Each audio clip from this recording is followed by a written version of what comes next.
क्या है कि पहली बात तो आज भागने की जरूरत नहीं है जल्दी जल्दी कि आज ही भाग जाऊं। और एक बात और, यही मत समझ लेना कि सर 30 तारीख को चले जाए तो बेटा ये भी गड़बड़ कर दोगे, क्योंकि आखिरी तक तो पहुंच रहेंगे, 6-7 दिन में फॉर्म भर लेना।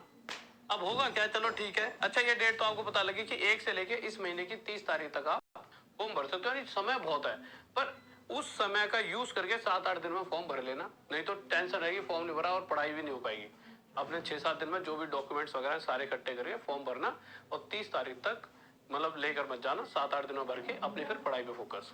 अब आता है कि एग्जाम की डेट की, एग्जाम कब होगा। देखो इन्होंने कोई प्रॉपर डेट नहीं लिखी कि भैया जून में ये एग्जाम होगा फिर जुलाई में होगा, कोई आपको बता रहे कि भाई साहब इसी दिन एग्जाम हो जाएगा, तो ये बिल्कुल बेवकूफ बना रहे हैं। प्रॉपर कोई डेट नहीं दी गई। हाँ, पर ऐसा नहीं है कि एग्जाम की, इतना मैं बता दूं आपको, कहीं ना कहीं आपके पास 75 के करीब दिन है, 75 के करीब इतने दिन तो आपके पास हैं। कहीं ना कहीं ये साफ दिख रहा है ना आपको, ठीक है, आपके पास 75 दिन के करीब आपके पास अभी है, 75 डेज। तो अगर आपके पास 75 दिन है, उससे थोड़े से ज्यादा भी हो सकते हैं, पर हम 75 दिन के हिसाब से ही चलेंगे।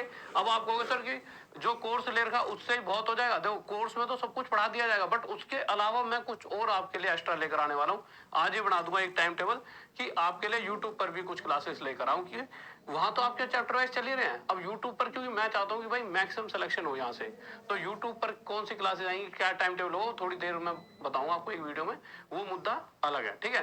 तो यूट्यूब पर आपका एक पूरा बैच सभी टीचर्स के साथ लेकर आऊंगा, जिससे कि मैक्सिमम सिलेक्शन ही तो मुद्दा है नहीं, क्योंकि भैया अब अगर महासंग्राम स्टार्ट हो चुका है, कि युद्ध स्टार्ट हो चुका है, अगर अब हम थोड़ी से ढीले पड़ गए तो खेल खराब हो जाएगा। चलो ये बात हो गई, एक बार शेयर करके आओ जल्दी से, कैसे हल्के से पढ़ रहे हो, हाँ भाई जल्दी शेयर करके आओ। अब तो तुम्हें खूब खुश होना चाहिए, अब भी ऐसे वो हो रहे हो, मतलब कि आलस से में आ रहे हो। अच्छा अब देखो सबसे बड़ा मुद्दा जो सभी बच्चों के सामने आता है, सबसे बड़ा मुद्दा जो आप सबके सामने आएगा ही आएगा, और वो क्या आएगा कि आपके दिमाग में ये चलेगा। अच्छा फीस देख लो, फीस सुन लो, फीस सुन लो, फिर एज पे आते हैं। ये सबसे बड़ा मुद्दा है कि सर भाई ठीक है कि फॉर्म भर सकते, फॉर्म निकल गया वो एक अलग चीज है, पर फॉर्म हम भर सकते हैं भर सकते हैं, ये भी तो मुद्दा है। देखो सबसे पहले फीस की, तो भैया फीस कर दी गई है 400 रुपए, यानी कि किसी को दुख नहीं होगा कि इसने 400 भरे तो भैया मैंने ही भरे हैं। पहले भी 400 रुपए भरा करते थे, बट कुछ लोगों की फीस फ्री हो जाती है, जैसे शायद फीमेल वगैरह की होती थी, मुझे जितना याद है, ठीक है, तो फ्री हो जाती थी, तो उस चक्कर में इनकी क्यों फ्री है, अरे इनकी क्यों फ्री है, उससे क्यों टेंशन ले रहे हो, खुद फिर भी तो देने तो तुम्हें 400 ही है, अगर उनकी फ्री नहीं होगी तो उन्हें भी 400 देने पड़ेंगे। अब लो भाई 400 है, किसी को किसी से दुख नहीं है, सब 400 रुपए देना, ठीक है। अब आ जाओ आगे, देखो अब हम आए थे एज पर। देखिए 21 साल का होना चाहिए कोई भी व्यक्ति जो 21 साल का है और वो 28 साल तक का है, ये सिर्फ जनरल वालों की बात कर रहा हूँ, और अगर ओबीसी SC ST उन्हें एज रिलेक्शन दिया गया है, ठीक है।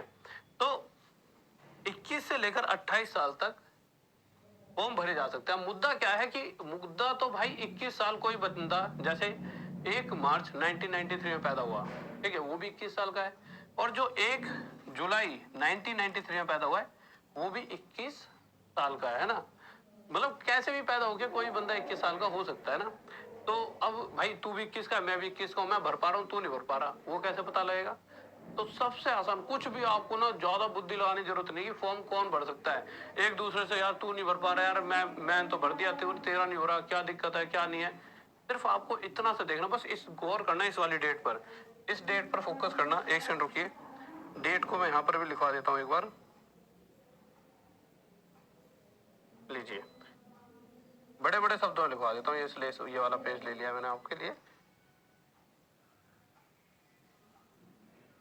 1 जुलाई 1993, ठीक है, बिल्कुल ध्यान से लिख लेना इस डेट को अपनी कॉपी में, 1 जुलाई 1993। ये बड़ा क्यों नहीं हो रहा, अच्छा ओ ठीक है ठीक है ठीक है, इस डेट को अपनी कॉपी में साफ साफ लिख लेना, 1 जुलाई 1993। इस तारीख को या इसके बाद कोई व्यक्ति पैदा हुआ हो, बस इतना सा दिमाग में रखना, और वो 1 जुलाई 2000 इस समय तक पैदा हुआ हो। कहने का मतलब यह है, इसको एक एग्जाम्पल के तौर पे सुनना। हुआ क्या, आप में से कोई एक आपका दोस्त कोई मित्र था, वो आप में से कोई, क्यों आप ही या कोई भी समझ लो, चलो मित्र ले लो कोई, 1 जुलाई 1993 से उसका पहले जन्म हुआ हो, कोई आपका मित्र हो, जैसे कि आप मान लीजिए आपके किसी मित्र का जन्म हो गया 1 मार्च को 1993, साल वही था, इसी साल में आप भी पैदा हुए, इसी साल में आपका मित्र भी पैदा हुआ 1 मार्च को 1993 को। आपका जन्म शायद 1 जुलाई के बाद या 2 जुलाई को या 3 जुलाई को कभी हुआ हो, यानी इसके बाद हुआ हो, तो जो ये आपका मित्र है ना, ये फॉर्म नहीं भर सकता। यानी सिंपल इतनी सी बात है, आप सब में से इस टाइम पीरियड में जो पैदा हुआ है, उससे ज्यादा कुछ सोचना ही नहीं है कि मेरी 21 साल है 22 साल उम्र है ना। इस टाइम पीरियड में जो व्यक्ति पैदा हुआ है सिर्फ वही फॉर्म भर सकता है, तो ज्यादा बुद्धि लगाने की जरूरत ही नहीं है। समझ गया ना, इस टाइम पीरियड में कि भैया कितने साल का है तू, यार मेरा 1995 का जन्म है, अच्छा ठीक है तू फॉर्म भर सकता है। यार मेरा तो 1997 का जन्म है, अच्छा तू फॉर्म भर सकता है। ठीक है, इस तरह से। हाँ, कह रहा है यार मेरा 93 का जन्म है, तेरा भी 1993 का है, अच्छा महीना बताइयो, तो मार्च का था, बेटे तू नहीं भर सकता। इस तरह से ये चीजें ना अपने दिमाग में क्लियर रखना।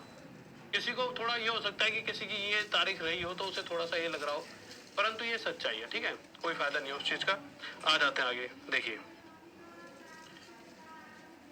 आ जाओ, ये वाली बात क्लियर हो गई आपके दिमाग में।